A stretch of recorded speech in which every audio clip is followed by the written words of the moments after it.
2 semaines avant notre mariage, elle a dit « Je crois que je me contente de peu. Mon ex est de retour en Villers. C'est lui l'homme de ma vie. J'ai appelé tous les prestataires, j'ai tout annulé et j'ai perdu les acomptes. Je lui ai envoyé un unique courriel avec les confirmations d'annulation. 1 an plus tard, l'ex l'a ignoré du jour au lendemain, et elle s'est présentée en pleurant à mon nouvel appartement. Les faire-part de mariage reposaient en une pile nette et accusatrice sur notre table basse. 200 petites déclarations d'un avenir qui, dans 2 semaines, était censé commencer. J'adressais les dernières enveloppes, mon écriture soignée et stable. Sarah faisait les 100 pas près de la fenêtre, son téléphone, une forme silencieuse et sombre dans sa main. Depuis 3 jours, elle était comme ça, un fantôme dans notre appartement. J'avais mis ça sur le compte du trac d'avant-mariage, du stress écrasant de finaliser une centaine de détails. J'en avais pris plus à ma charge, essayant de l'alléger, confirmant avec le groupe de musique, finalisant le menu avec le traiteur, espérant que mon efficacité tranquille calmerait la tempête que je voyais gronder derrière ses yeux. J'ai posé le stylo. Sarah, parle-moi. C'est le plan de table? Tante Carole qui menace encore de porter du blanc? On peut tout arranger. Elle a arrêté de faire les 100 pas mais ne s'est pas détournée de la fenêtre. Les lumières de la ville peignaient son profil de bleu et de jaune froid. Ce n'est pas le mariage. La façon calme dont elle l'a dit. Le détachement a envoyé le premier vrai frisson glacial le long de ma colonne vertébrale. D'accord, ai-je dit, en gardant ma voix égale. Alors qu'est-ce que c'est? Tu n'as pas été toi-même. Elle s'est finalement retournée. Elle m'a regardé, mais ses yeux semblaient se concentrer sur un point juste derrière mon épaule, sur la photo encadrée de nous en randonnée l'automne dernier. Mon bras était autour d'elle, nous sourions tous les deux, ébouriffés par le vent et heureux. J'ai des doutes, a-t-elle dit. Le mot atterrissant dans la pièce silencieuse comme un poids de plomb. Des doutes? J'ai répété le mot, qui semblait étranger dans ma bouche. Nous venons de faire notre dernier essayage. Nous avons goûté le gâteau. Nous avons choisi la chanson pour notre première danse. À propos de quoi? Elle a pris une inspiration brusque, comme pour se préparer à une représentation. Jake est de retour en ville. L'air a quitté la pièce. Jake, son petit ami de l'université. L'agent du chaos tatoué et charismatique dont le nom avait toujours été prononcé avec un étrange mélange de roulement des yeux et de nostalgie. Il avait traversé sa vie pendant 2 années turbulentes avant de partir pour une carrière musicale dans l'Ouest. C'était une blague convenue, son passé sauvage, mon avenir stable. Tu l'as vu? Ma voix était plate. Il m'a contacté pour un café. C'était juste censé être pour clore le chapitre. Elle a prononcé le mot comme si elle l'avait répété. Mais en le voyant, ça a confirmé quelque chose que je pense ressentir depuis un moment. Qu'est-ce que ça a confirmé, Sarah, ai-je demandé, mes mains maintenant immobiles sur la table. Ce que nous avons, a-t-elle commencé, faisant un geste vague entre nous, vers l'appartement, vers les faire-part. C'est confortable. C'est sûr. C'est prévisible. Tu es un homme bon. Tu es gentil. Tu feras un jour un mari merveilleux et stable pour quelqu'un. Chaque mot était une incision chirurgicale précise. Elle ne criait pas. Elle présentait une thèse. Mais avec Jake, a-t-elle continué, et pour la première fois, ses yeux se sont illuminés. Non pas de joie, mais d'une intensité fébrile. C'est électrique. C'est imprévisible. C'est réel. En lui parlant, c'était comme si le temps ne s'était pas écoulé. Tous ces sentiments, ils sont juste revenus. Je l'ai regardé fixement. Alors, vous avez pris un café. Tu as eu des sentiments. Qu'est-ce que tu veux dire? Je veux dire que je crois que je me suis contenté de peu, a-t-elle dit. Et la finalité clinique de cette phrase était la partie la plus cruelle. Tu es tout ce qu'une femme est censée vouloir. Mais Jake, c'est lui l'homme de ma vie. Il l'a toujours été. J'étais juste trop jeune pour le voir avant de te rencontrer. La logique était si tordue, si narcissiquement parfaite, qu'elle m'a laissé momentanément sans voix. Me contenter d'une vie que nous avions construite ensemble. De la confiance, des blagues privées, des projets, du compte d'épargne commun où j'avais déposé 80% du budget du mariage. J'étais le porc sur dont elle s'ennuyait. Tu me quittes, ai-je dit, ce n'était pas une question. 2 semaines avant notre mariage pour un gars qui t'a ignoré pendant 5 ans. Ne le fais pas passer pour ça, a-t-elle répliqué sèchement, la façade calme se fissurant une seconde. Il se cherchait. Et je n'essaie pas de te faire du mal. Je suis honnête. Ce serait bien pire d'aller jusqu'au bout en sachant que mon cœur n'y est pas complètement, n'est-ce pas? Ce serait la vraie trahison. Et voilà. Le chef-d'œuvre de manipulation. C'était elle la courageuse, l'honnête, nous épargnant à tous les deux une vie de médiocrité. Ma dévastation n'était qu'un dommage collatéral sur son chemin vers l'authenticité. Je n'ai pas pleuré. Je n'ai pas élevé la voix. J'ai juste regardé la femme que j'aimais, qui était maintenant devenue une étrangère me livrant une déclaration de politique étrangère. Donc c'est tout. Tu le choisis. Je dois écouter mon cœur, a-t-elle dit, le menton relevé, une réplique répétée d'un mauvais film. Je suis tellement désolé, mais je ne peux pas t'épouser. Elle est restée là, attendant mes larmes, ma colère, la scène dramatique qui justifierait le grand récit de son histoire d'amour épique avec Jack. Elle avait besoin que je sois le méchant, ou au moins le suppliant éploré, pour rendre sa sortie plus poignante. Je ne lui ai rien donné. J'ai juste hoché la tête. Un mouvement lent et mécanique. D'accord. Elle. La confusion qui a vacillé sur son visage a été la première chose satisfaisante que j'ai ressentie en 1 heure. D'accord, tu as fait ton choix. Ma voix était calme, vide. Ce n'était pas un ton que j'avais déjà utilisé avec elle. C'était la voix que j'utilisais pour les vendeurs par téléphone. Tu devrais probablement aller le rejoindre alors.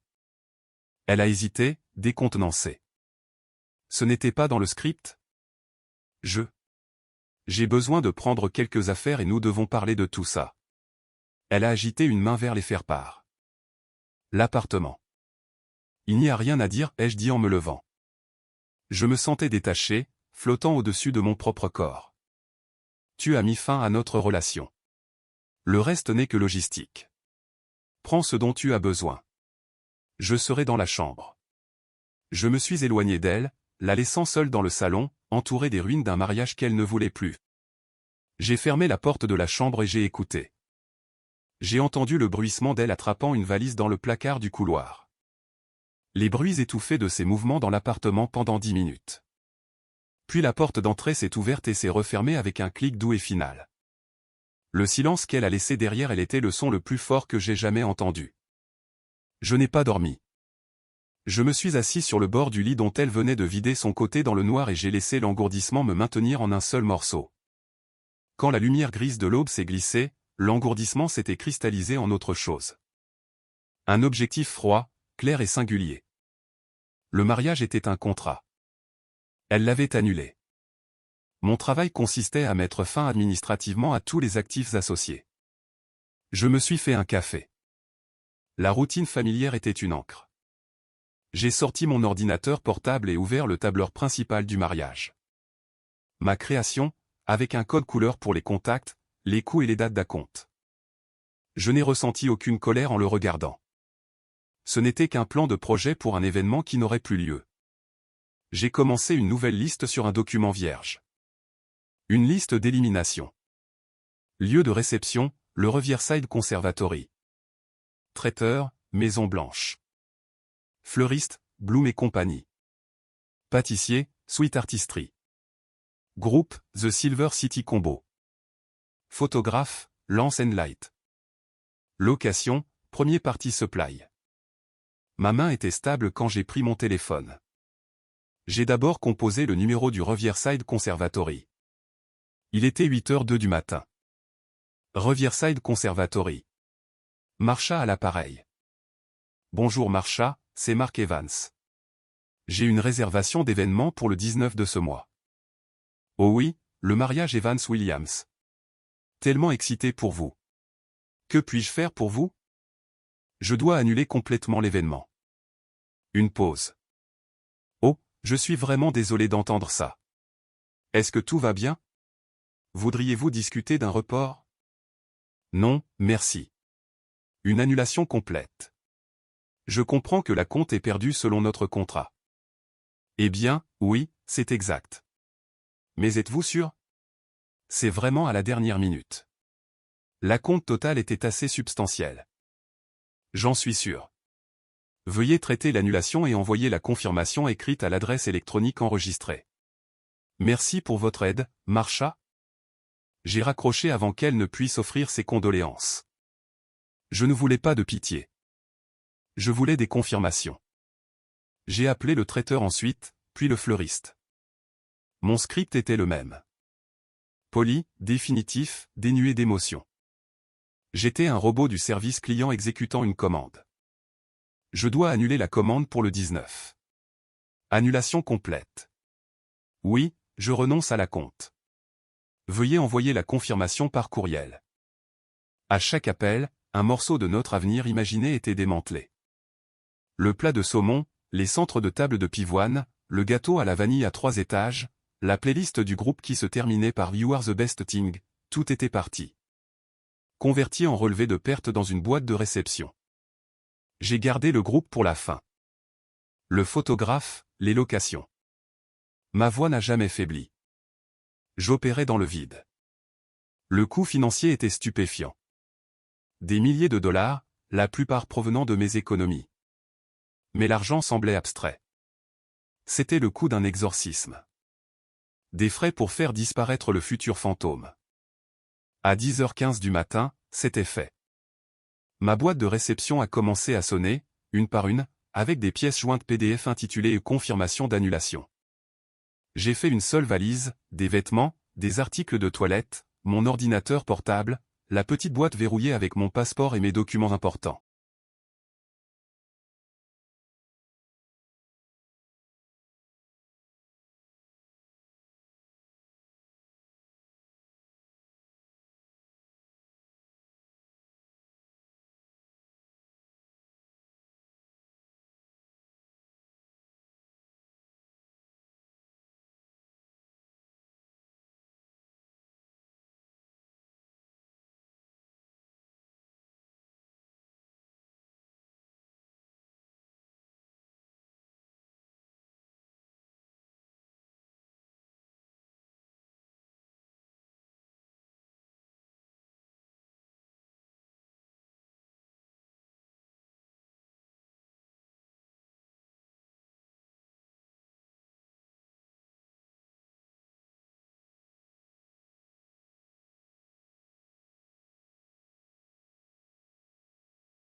Parler comme des adultes.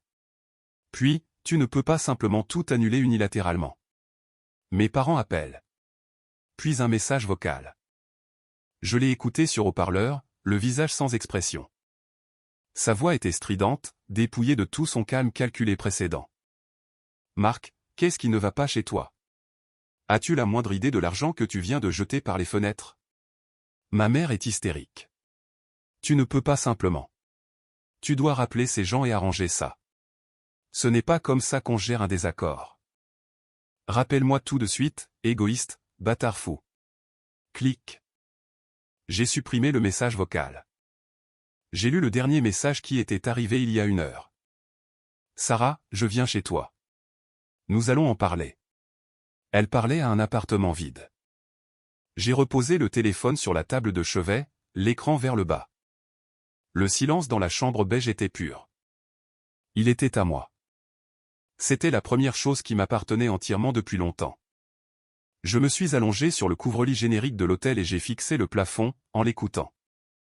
La chambre beige est devenue mon monde. Le silence auquel je m'étais d'abord accroché comme à une bouée de sauvetage s'est bientôt transformé en un rugissement assourdissant. C'était un vide où chaque pensée de Sarah, de Jake, du mariage qui n'a pas eu lieu, résonnait avec une clarté cristalline et douloureuse. La première semaine fut une étude de l'engourdissement. Je me réveillais, pendant une seconde bénie, tout était normal. Puis le souvenir s'écrasait, non pas comme un sentiment, mais comme un fait froid et dur. Elle est partie. Elle a choisi quelqu'un d'autre. Tu es seul. Je vérifiais mon téléphone. Un réflexe né d'années de vie partagée. Les notifications provenaient toutes d'elle ou de son entourage. Je ne les lisais pas. Je notais simplement leur existence comme un scientifique observant une espèce hostile. Ces messages ont évolué. Après les messages furieux sur l'argent et l'embarras, leur ton a changé. Sarah, jour 3, tu vas vraiment m'ignorer après 5 ans? C'est puéril, Marc. Nous devons discuter de l'appartement, de nos affaires. Sois un adulte. Sarah, jour 5, je comprends que tu sois blessée. Je le suis aussi. C'est difficile pour tout le monde, mais nous devons communiquer. Jake dit que ce traitement par le silence est une forme de violence psychologique. Celui-là m'a presque fait rire. Un son humide et creux dans la pièce vide. Jake dit. L'homme qui avait fait exploser sa vie était maintenant son gourou relationnel. Je l'ai supprimé. La douleur n'était pas une piqûre aiguë. C'était une douleur profonde et persistante, comme une contusion osseuse sur mon âme. L'injustice de la situation était le pire. J'avais été loyal. J'avais planifié. J'avais économisé. J'avais été présent. Et j'avais été jugé comme une solution de facilité. Un port sûr et ennuyeux pendant qu'elle attendait un navire plus excitant. La logique de tout cela était un labyrinthe sans issue, conçu pour me rendre fou si je m'y attardais. Il fallait que je sorte de l'hôtel. Le 8e jour, j'ai appelé Ryan, mon plus vieil ami, celui que Sarah avait toujours discrètement qualifié de trop cynique. Mec, j'ai entendu, a-t-il dit, sa voix inhabituellement solennelle. Sa sœur a posté un truc bidon du genre suivre son cœur sur Instagram. J'ai fait le rapprochement. Chez moi ce soir. J'ai de la bière et je n'accepte pas de refus. J'y suis allé. Assis sur son canapé encombré, entouré de posters de jeux vidéo et de l'odeur confortable de vieilles pizzas, j'ai senti la première lueur de quelque chose d'autre que l'engourdissement. C'était un sanctuaire. Alors, a dit Ryan en me tendant une bouteille. Toute l'histoire. Et ne me sors pas le c'est compliqué. Le poste de sa sœur donnait l'impression qu'elle s'était courageusement échappée d'une prise d'otage. Alors je lui ai raconté. Les 100 pas, les doutes, le nom de Jake, le discours sur la solution de facilité. Je l'ai récité avec la même voix plate de vendeur par téléphone que j'avais utilisée pour annuler le fleuriste. Quand j'ai fini, Ryan m'a juste fixé. Elle a dit que tu étais une solution de facilité. 2 semaines avant le mariage, avec le gâteau choisi et tout. C'était la thèse. Oui. Il a pris une longue gorgée. Et tu as tout annulé. Chaque prestataire. Oui. Un lent sourire s'est étalé sur son visage. Froid. J'adore. La rupture la plus chère de l'histoire. Ce n'était pas une question d'argent, ai-je dit. Et pour la première fois, j'ai senti une étincelle de vérité derrière les mots. Il s'agissait de clore le dossier. Elle a mis fin au mariage. J'ai juste mis fin à la fête. Quel échec est leur romance électrique et imprévisible. Ça n'a rien à voir avec moi. Le sourire de Ryan s'est estompé pour devenir quelque chose comme du respect. Et comment, c'est ça le mantra. Rien à voir avec moi. Maintenant, comment puis-je aider? Avec l'aide de Ryan, j'ai trouvé un vrai appartement. Un petit 2 pièces ensoleillé dans un quartier que Sarah avait jugé prometteur, mais pas encore tout à fait ça. J'ai acheté un lit, un canapé, une table. Pas de consultation, pas de compromis. C'était spartiate, mais c'était à moi. Je suis retourné une fois à l'ancien appartement, avec Ryan comme tampon, à une heure qu'elle avait acceptée par un échange de messages laconiques. Elle était là, avec Jake. Il était exactement comme je l'avais imaginé, appuyé contre mon comptoir de cuisine avec une désinvolture étudiée, une manche de tatouage visible sous sa flanelle retroussée. Il m'a fait un signe de tête qui se voulait cool mais qui paraissait arrogant. Sarah avait l'air fatiguée sous une couche de maquillage. Marc, a-t-elle dit, la voix tendue. Sarah. Je n'ai pas regardé Jake.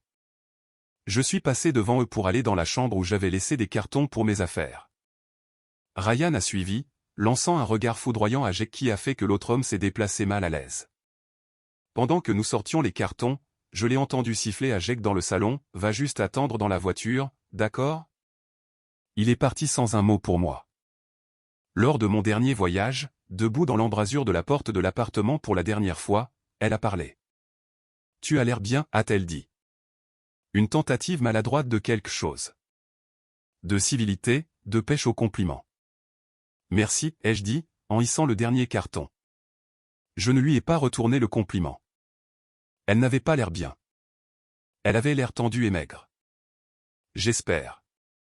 J'espère que tu pourras trouver le bonheur, a-t-elle dit, les mots sonnant creux comme une cloche. J'ai croisé son regard alors, et j'ai vu une lueur de l'ancienne familiarité, mais elle était enfouie sous des couches de son nouveau récit. Tu as fait ton choix, Sarah, ai-je dit, ma voix calme mais claire. Mon bonheur n'est plus ton problème. Au revoir. Je l'ai laissé debout dans l'embrasure de la porte de notre histoire commune et vide. Alors que les portes de l'ascenseur se fermaient, Ryan a laissé échapper un sifflement bas. Mon bonheur n'est plus ton problème. Mince, tu es un poète de glace, mon pote. Mais je n'étais pas de glace. Dans la solitude de mon nouvel appartement, la douleur est revenue. Je l'ai laissé faire. Je ne l'ai pas combattu. Je m'asseyais dans le silence. Et au lieu de planifier un mariage, je planifiais ma vie.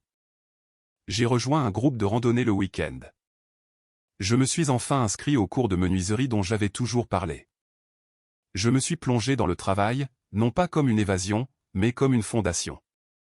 La douleur était comme un invité tenace, mais lentement, jour après jour, elle prenait moins de place. Elle est devenue un bourdonnement de fond silencieux, puis le souvenir d'un son. J'ai changé de numéro de téléphone. C'était la coupure finale et décisive. Le dernier lien coupé. Le nouveau silence était profond, et pour la première fois, paisible. La nouvelle de sa chute m'est parvenue par fragments, de manière indirecte. Je ne l'ai pas cherché. Le monde, dans sa petite interconnexion, l'a livré à ma porte. Le premier morceau est venu de Megan, une amie commune qui avait toujours été résolument du côté de Sarah lors de la rupture initiale. Elle a envoyé un message à mon ancien numéro, ne sachant pas que je l'avais changé. Le message a été transféré à mon courriel. Megan, transféré, salut Marc.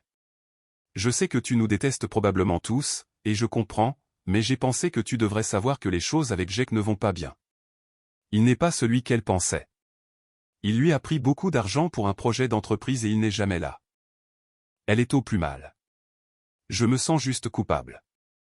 Peut-être que tu avais raison. Je suis désolé.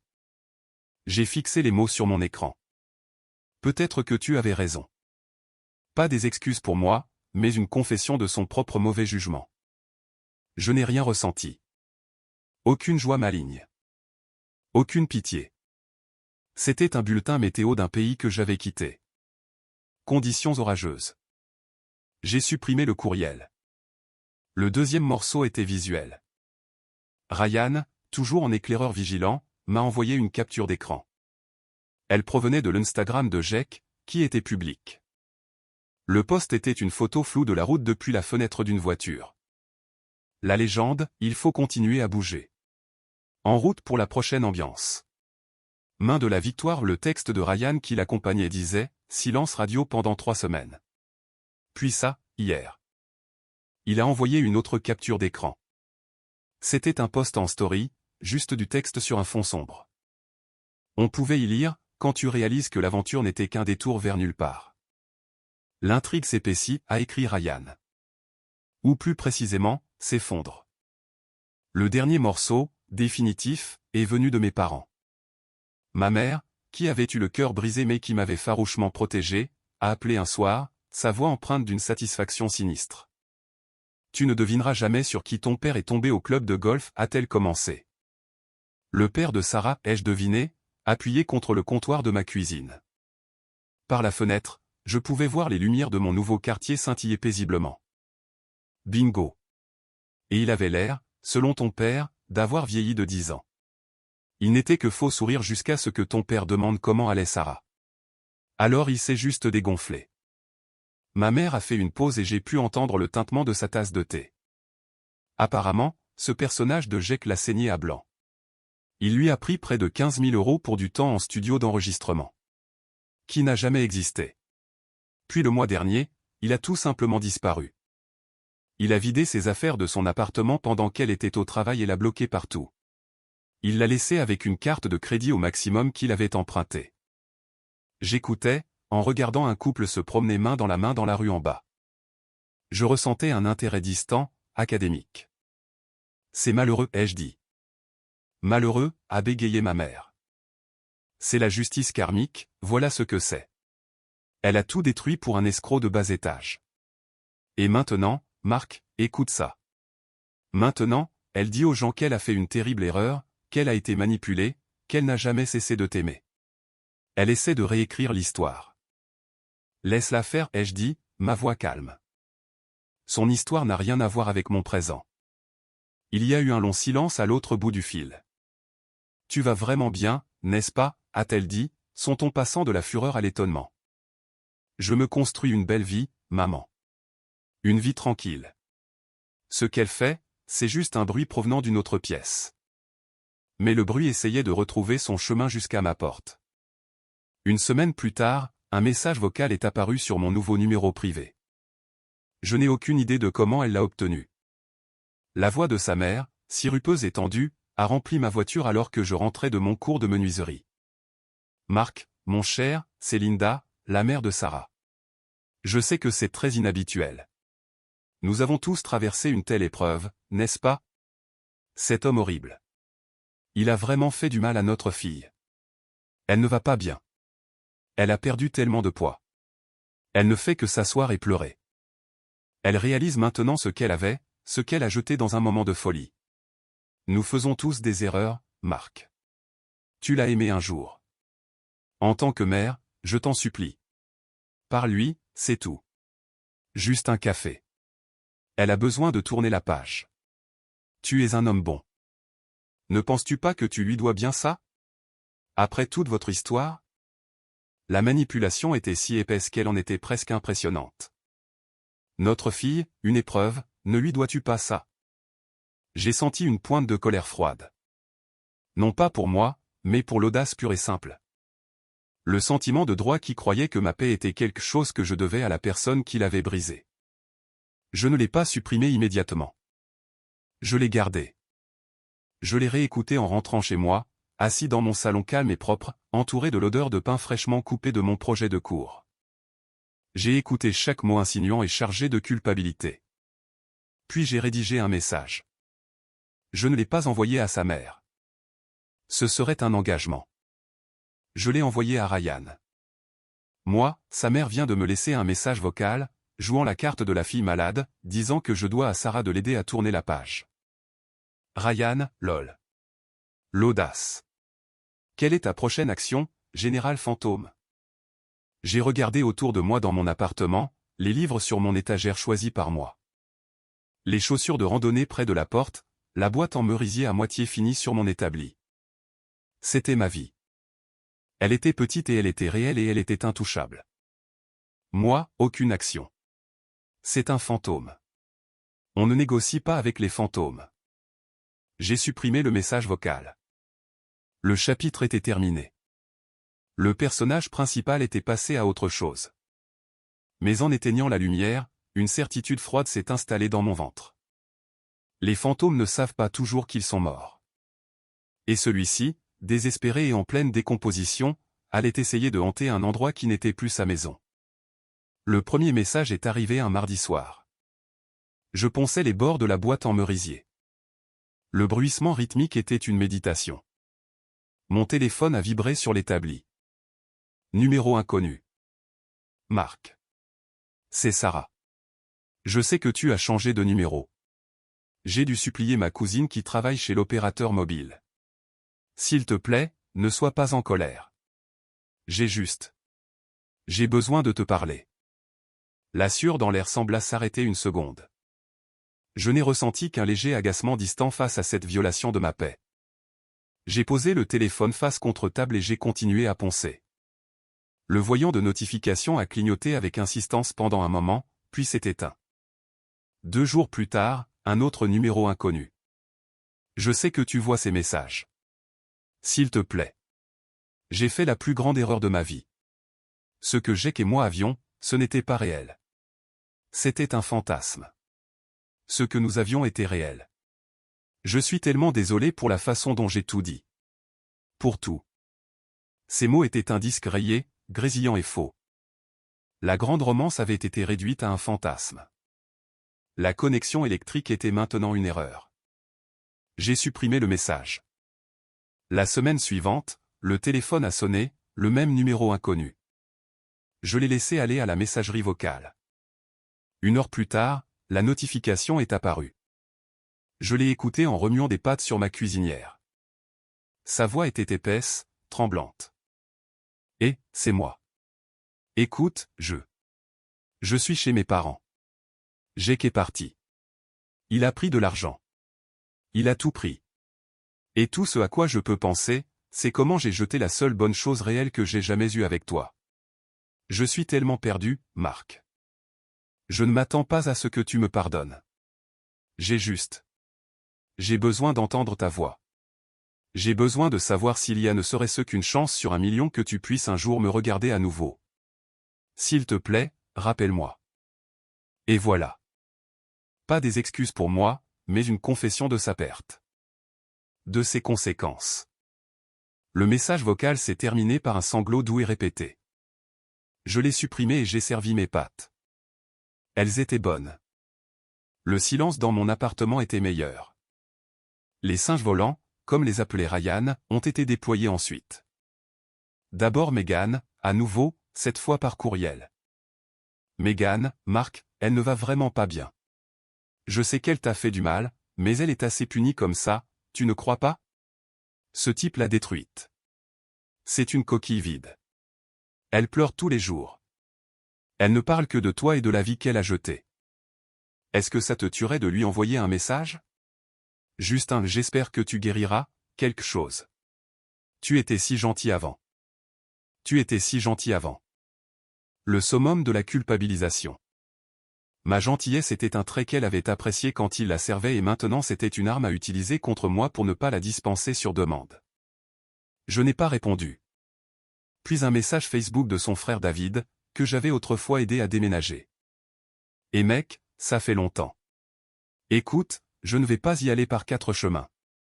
Sarah a merdé. Royalement. On le voit tous. Mais c'est la famille et elle se noie. Elle ne veut pas d'aide. Elle ne fait qu'une obsession sur toi, pense que si elle peut juste te parler, elle peut arranger les choses. Peut-être que tu pourrais juste la rencontrer, lui dire en face que c'est fini pour qu'elle puisse passer à autre chose. Pour le bon vieux temps. Ce serait une miséricorde. Une miséricorde? Il présentait tout cela comme un acte de charité pour qu'elle puisse tourner la page. Ma propre page, celle que j'avais méticuleusement construite dans ce nouvel appartement, était sans importance. Ma paix était un obstacle à la sienne. J'ai fermé l'onglet du navigateur. Les tentatives sont devenues un calendrier morbide. Un message de joyeux anniversaire le jour de mon anniversaire. Elle s'en était souvenue. Un courriel de joyeux Noël, générique, mais de sa part. Chacun a été accueilli par le même vide. Le silence était ma réponse. C'était la seule réponse qu'elle ne pouvait pas déformer, ne pouvait pas contester, ne pouvait pas utiliser comme carburant. Puis, un jeudi soir pluvieux, le silence s'est rompu. Ma sonnette a retenti. Je n'attendais personne. Ryan avait une clé pour les urgences. J'ai regardé par le Judas. Elle était là. Sarah se tenait sous la faible lumière du couloir, blottie dans une veste tachée de pluie qui était trop fine pour le temps. Elle avait l'air plus petite, dégonflée. La beauté soignée et polie avait disparu, remplacée par une anxiété brute et insomniaque. Ses yeux étaient fixés sur ma porte, grands et désespérés. Mon cœur n'a pas bondi. Il n'a pas sombré. Il a juste battu régulièrement, indifféremment. J'ai envisagé de ne pas répondre, mais je savais que ce fantôme continuerait à faire cliqueter ses chaînes à ma porte. Il était temps de rendre le silence audible. J'ai pris une lente inspiration, j'ai déverrouillé la porte et je l'ai ouverte juste assez pour me tenir dans l'encadrement. Je ne suis pas sorti. Je ne l'ai pas invitée à entrer. Elle a tressailli comme si elle était frappée par ma vue. Tu es là, a-t-elle murmuré. J'habite ici, ai-je dit, ma voix neutre. Tu n'as répondu à aucun de mes appels. Mes messages. Sa voix tremblait, les larmes montant déjà. La performance commençait. Non, ai-je acquiescé. J'ai besoin de te parler. Est-ce que je peux? Est-ce que je peux entrer juste pour 5 minutes? Non. Le refus brutal l'a stupéfiée. Elle a cligné des yeux, les larmes débordant. S'il te plaît, Marc. Je ne vais pas bien. Jake. Il s'est servi de moi. Il a menti sur tout. Il a pris de l'argent et il est parti. Il m'a ignoré du jour au lendemain. Elle s'est étouffée sur le dernier mot. L'ironie lui échappait apparemment. J'ai attendu. Je n'ai rien dit. Sa frustration a bouillonné face à mon calme. Dis quelque chose. Je suis là. Je m'humilie. Ne vois-tu pas ce que j'ai jeté? Nous avions toute une vie de prévue. Une maison, une famille, et je l'ai ruinée pour un mensonge. Elle réécrivait l'histoire en temps réel. Nos projets étaient maintenant son trésor perdu. Pas cette solution de facilité qu'elle avait méprisée. Tu avais raison, a-t-elle plaidé, en faisant un demi-pas en avant.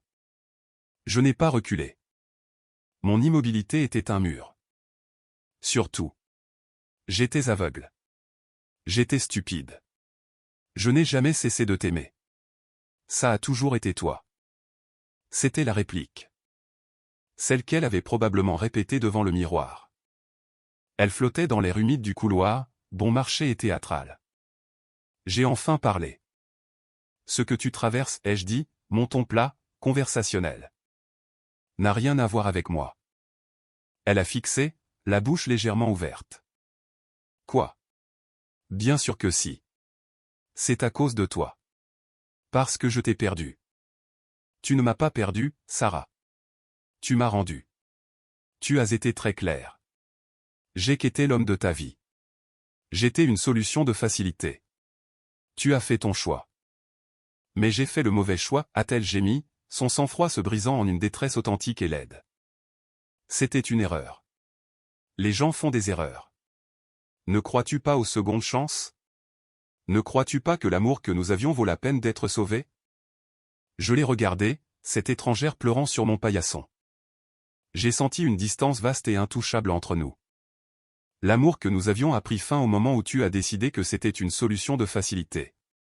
Tu ne voulais pas d'une seconde chance avec moi à l'époque. Tu voulais une mise à niveau. Tu ne peux pas demander une réinitialisation maintenant que la mise à niveau était défectueuse. Son visage s'est tordu, la blessure se transformant en colère. Les vraies couleurs. Après tout ce que je traverse, tu vas juste rester là et être aussi froid? Tu es vraiment si rancunier? Après ce que tu as fait, annuler tout et m'humilier devant tout le monde? Et voilà. Le fond du problème. L'humiliation, l'argent, les retombées sociales. Pas de remords pour ma douleur, mais de la rage face à ses conséquences. Je ne t'ai pas humilié, ai-je dit, ma voix toujours calme. Finale. Tu t'es humilié toi-même. J'ai simplement accepté ta décision et géré la logistique. Au revoir, Sarah. J'ai commencé à fermer la porte. Attends, a-t-elle crié, en tendant la main. Tu ne me pardonneras jamais, n'est-ce pas? Tu me le reprocheras pour toujours. J'ai fait une pause. La porte juste entr'ouverte. Je l'ai regardée une dernière fois, non pas avec colère, non pas avec pitié, mais avec une clarté pure et absolue. Il n'y a rien à pardonner, ai-je dit. Tu es juste quelqu'un que j'ai connu. Je ne pense pas à toi. Tu devrais partir. J'ai fermé la porte. Le clic doux et solide du pen dormant était le point final de la phrase. Je suis resté là à écouter. J'ai entendu un sanglot étouffé, puis le bruit de ses pas, lents et lourds, s'éloignant dans le couloir. Puis plus rien que le doux crépitement de la pluie contre la fenêtre. Le silence est revenu. Il n'était plus vide. Il était plein, riche et entièrement mien. Je n'ai pas bougé de la porte pendant une longue minute. Je m'attendais à moitié à d'autres coups, à d'autres supplications, mais rien n'est venu. La tempête avait secoué les fenêtres et était passée. Je suis retourné à mon établi. La boîte en merisier était là, sa surface lisse sous mes doigts. J'ai pris mon bloc de ponçage et j'ai repris le rythme. Swish, swish, swish. Le mouvement était apaisant, la concentration absolue. La rencontre semblait être un bref rêve dissonant, qui s'estompait déjà. Mon téléphone a vibré. Un seul message du numéro inconnu. Numéro inconnu, je suis désolé pour tout. Je vois maintenant que tu es heureux sans moi. Ça fait plus mal que tout ce que j'ai qu'a fait. C'était sa dernière manœuvre, une tentative de sympathie en reconnaissant mon bonheur comme sa punition. Il s'agissait toujours, en fin de compte, de sa douleur. Je n'ai pas bloqué le numéro. J'ai simplement supprimé le message et placé le téléphone dans un tiroir. L'ignorer était plus puissant que de le bloquer. Bloquer était une action, une réaction. La suppression était un exorcisme. Le lendemain matin, le soleil était de sortie, brillant sur les rues lavées par la pluie. J'avais ma randonnée de groupe. En lassant mes chaussures près de la porte, j'ai jeté un coup d'œil à l'endroit où elles s'étaient tenues. Il n'y avait pas de fantôme, pas de résidus, juste mon propre reflet dans le miroir du couloir. Un homme qui se regardait, le regard clair et serein.